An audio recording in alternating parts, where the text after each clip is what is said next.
Hello, it's Jennifer. Today is Friday, May 1st, and I wanted to do this video last week, but last week it was in the 90s and one day it was in the hundreds and it was just too hot for me to come outside. But finally it's cooled down, so I can start giving a tour of my tomatoes.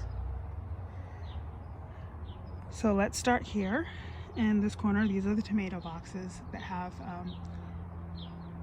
the grape plants above them.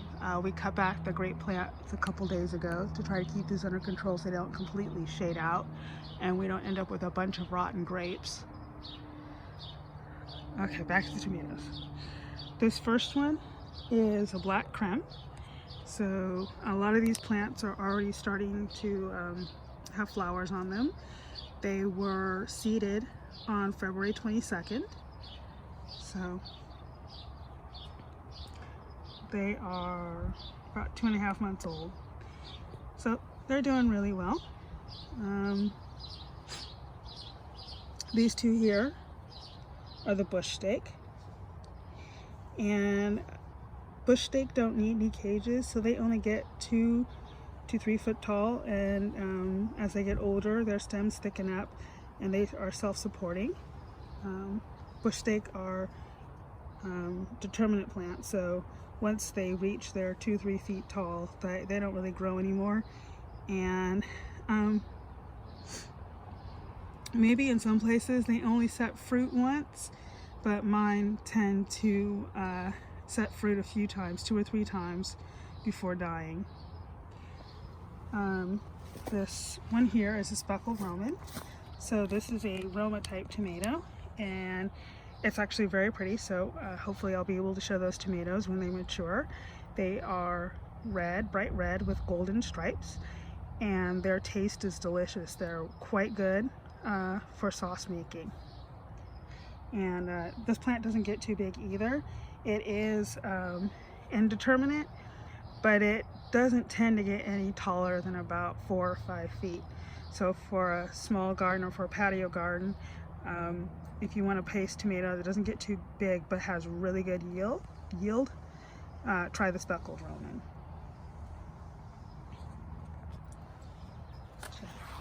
This next tomato is called Brad's Atomic Grape, and that's a new tomato for me. So these tomatoes are supposed to be multicolored, striped, and iridescent. So I'll see if that's true.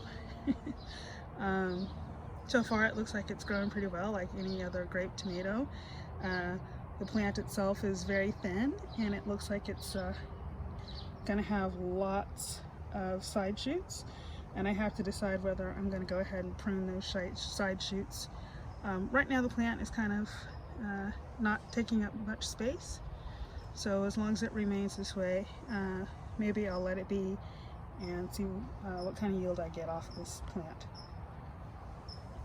And the final one in this row is the Cherokee Purple, and it's looking kind of small, which is surprising. Maybe it'll catch up to the other ones. But anyhow, I love these tomatoes. Great flavor. They are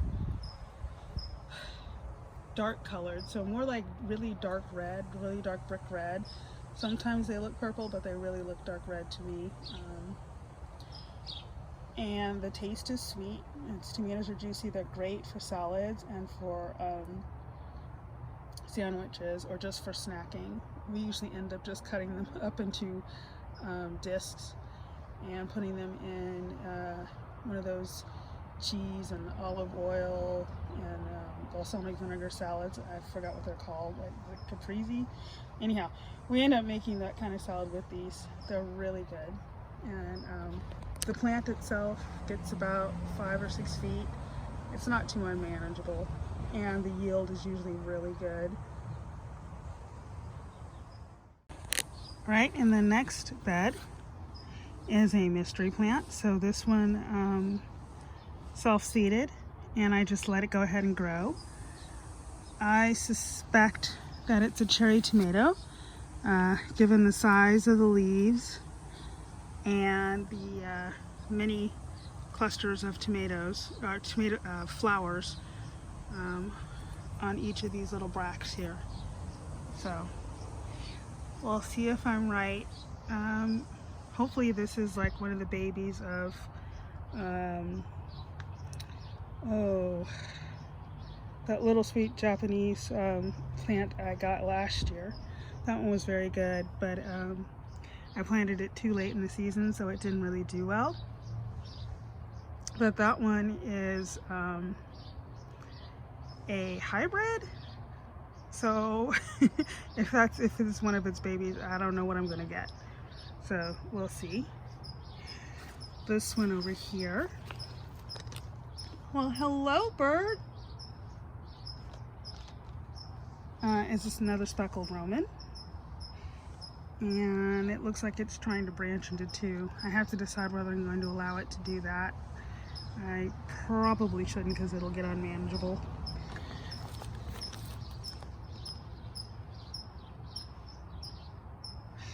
Alright, this next one is a bush stake, and I caged it because it immediately branched into two.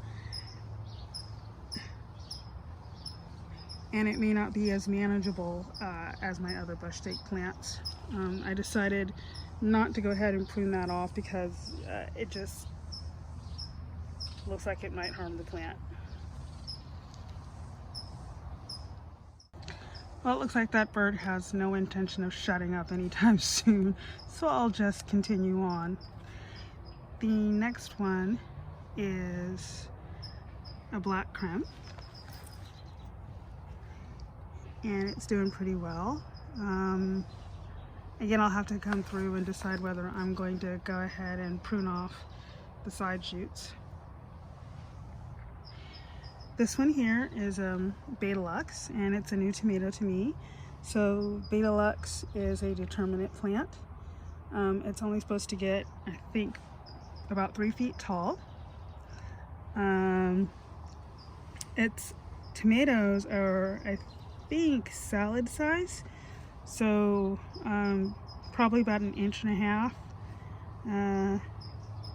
in diameter. We'll see. I've never grown Betalux before. The taste is described as acidic and not very sweet. So my understanding is that these are popular, I think, in Britain. I could be wrong. But I decided to go ahead and give it a try. The plant is pretty. I like it. Nice and compact, and lots of leaves. The next one is Lucky Tiger. So I've grown Lucky Tiger before. The tomatoes are striped, and they usually go from I think it's green to yellow. So at one point, which you can start eating them, they're green with golden stripes.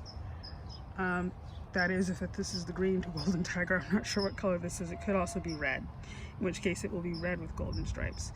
Anyhow, the flavor is very sweet. They taste fruity. I like them a lot. My goodness, the bird, the train, before, some guy speeding up and down the street. There's a guy weed whacking. I guess I picked the time that everybody wants to be out. And lastly in this bed is a Sweet 100 plant. So I tend to let the Sweet 100 just roam because it is an unmanageable plant.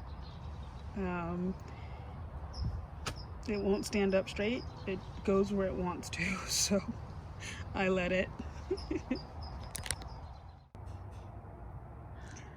Okay, and then the last of these in the tomato box area is a Japanese Oxheart. So this is a new one for me. I need to put a cage around it. It looks kind of like the plant you get from the Less's Sweet Japanese, kind of weepy, and the leaves are kind of wispy. So we'll see how that goes. Hopefully it likes the heat. The next one is the fried green variety. So this is supposed to be a green beefsteak tomato. I tend to like those. They tend to be firm and sweet tart. So we'll see how these are. This is a new variety to me. Another bush steak over here. This one is a new one to me too, called Blush, and it is a grape tomato that at maturity should be either light greenish or yellows with a little hint of pink. So I'm looking forward to see what this tomato looks like, because that sounds really lovely and like it'll go nicely on salads. And over here is a Madame Amande, and this is a French variety of tomato, and I grew it last year, but in probably not the best place in the garden for it, so it didn't produce well and it got powdery mildew pretty quickly. But this one looks much healthier. Anyhow, this tomato supposedly is rigid enough to stuff, so hopefully this year I get some good tomatoes and I can stuff some tomatoes this year. That'd be nice. But the ones that I did get last year were good tasting, and I just used them on sandwiches and we ate them. Probably some of them got into some sauce as well. And then on the end is another Sweet 100. So she's roaming where she wants to. I probably on the ends of these tomato boxes will put up some sort of netting to keep it from roaming across the actual walkways in the garden. And I might have to guide this little girl over here, because I don't need her roaming across the walkway. And then back here in the containers, those are all Polish Linguisa. So those so far are my favorite sauce tomatoes. They grow to be about 4 feet tall. They have really good yield. They yield rather continuously and heavily. And they're real champs for sauce. And what? Hello, Junebug.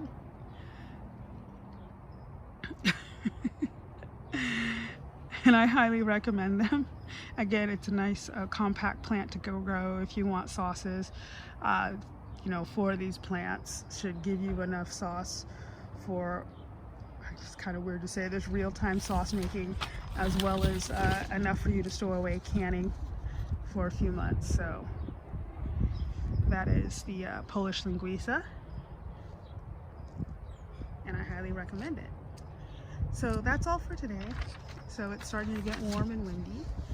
I'll go ahead and probably do 2 more garden tomato videos to show the full extent of my tomato planting. So look forward to those.